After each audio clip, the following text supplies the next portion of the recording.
Hello everyone, after we have already talked about the nominative and accusative, we are going to talk about the dative today.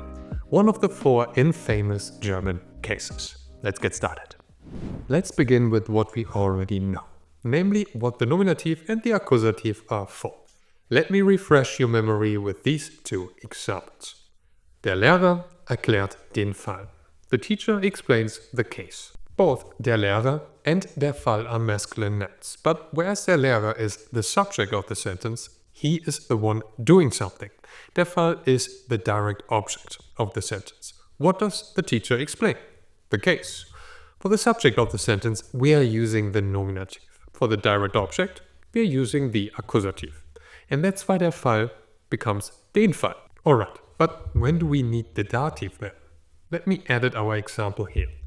Now we have the sentence, der Lehrer erklärt dem Schüler den Fall. The teacher explains the case to the student. Here we finally have the dative, dem Schüler. Before we talk about the form of the dative, let's first discuss what the dative actually is and when we use it. Whereas the nominative is for the subject and the accusative is for the direct object of the sentence, the dative is for the indirect object. The direct object answers to the question, what does the subject do? In this case, what does the teacher explain? The case, den Fall. The indirect object, though, answers the question whom or to whom. To whom does the teacher explain the case? The student, dem Schüler. So we use the dative whenever a noun is the indirect object of a sentence. But we also use the dative after certain verbs, and even though that sounds like a completely new rule, these 2 rules go hand in hand. Let me explain what I mean on the basis of the following example. Der Schüler hört dem Lehrer zu. The student listens to the teacher. Zuhören is one of the few verbs, a separable one, after which we always use the dative, whenever we clarify whom we're listening to. But that's also why I said that these 2 rules go hand in hand, since again we're asking whom does the student listen to. They are simply verbs, such as zuhören, to listen, that more often than not require that we specify whom we're doing something to. And then we need the dative.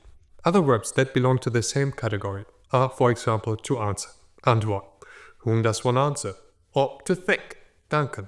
Whom does one thank? And I will tell you all the important verbs that require the dative in a second. But since I will also provide some example sentences, I want to address the form of the dative first, so that these example sentences make more sense to you. We've already seen what happens to masculine nouns in this example. Der Lehrer hilft dem Schüler. The article of masculine nouns as a der Schüler changes from der to de. But what about feminine and neutral nouns? Let me again give you some examples. Die Mutter dankt der Tochter. The mother thanks the daughter.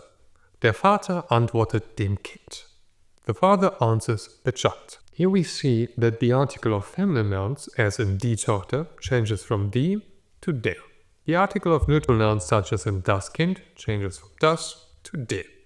Here we see that masculine nouns and neutral nouns change in the same way. But what about the plural? There's so much gratitude in the following examples. Everybody thanks everyone. That's how the word should be. Die Mutter dankt den Söhnen. The mother thanks the sons. Der Vater dankt den Töchtern. The father thanks the daughters. Die Eltern danken den Kindern. The parents thank the children. Here we see that no matter the case, the articles always change to den for the plural of the dative. But, and that's a mean little but, for the first time we actually have to do something to the noun. We have to add an N to die Söhne, which becomes den Söhnen. Die Töchter becomes den Töchtern and die Kinder becomes den Kinder. But it's also time for some good news about the dative now. All articles, definite or indefinite, forms of negation like kein or kein, or the possessive determiners like mein, dein and so on, they change in the same manner. To abstract? Let me show you. Der Lehrer hilft einem Schüler. The teacher helps a student. Der becomes den, ein becomes einem. Same ending. Der Lehrer hilft keinem Schüler. The teacher helps no student, bad teacher. But again, same change. Kein becomes kein. Der Vater antwortet seinem Sohn. The father answers his son. And again, sein changes to sein. So, that's the good thing about the changes. They are always very systematic. Let me give you an overview. In this table, we see how the articles change depending on the case and the noun's gender. When we use the nominative, we don't have to do anything. We simply use der, die, and das. Whenever we use the accusative, though, the masculine der changes to de. For the dative, all genders change. Masculine and neutral nouns change to dem, and feminine nouns to der. Keep in mind that the same changes also apply to indefinite articles, negation, and possessive determiners. In case you want to see exactly what those changes look like, we have more detailed tables on our website. Now, what about the plural? That's a little easier. No matter the gender, the changes are the same. For the nominative and accusative, it's always die. For the dative, though, die becomes den, and the noun receives an n, if it doesn't already end an n, which can happen. Alright, so much for the form. Now back to what I promised you before, a list of all the important verbs after which we actually use the dative. One of the verbs after which we always use the dative is sagen, to tell. There's also danken, to thank, antworten, to answer, gefallen, to be liked by.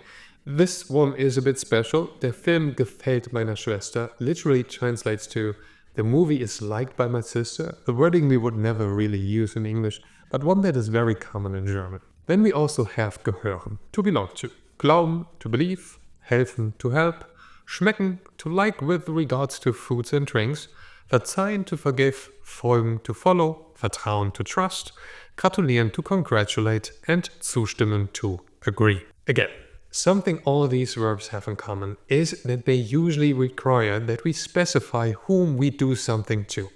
And that's what the dative is all about. Here's what we learned today in a nutshell. The dative is used for the indirect object of the sentence and after certain verbs. In both cases, the dative answers to the question who or to whom.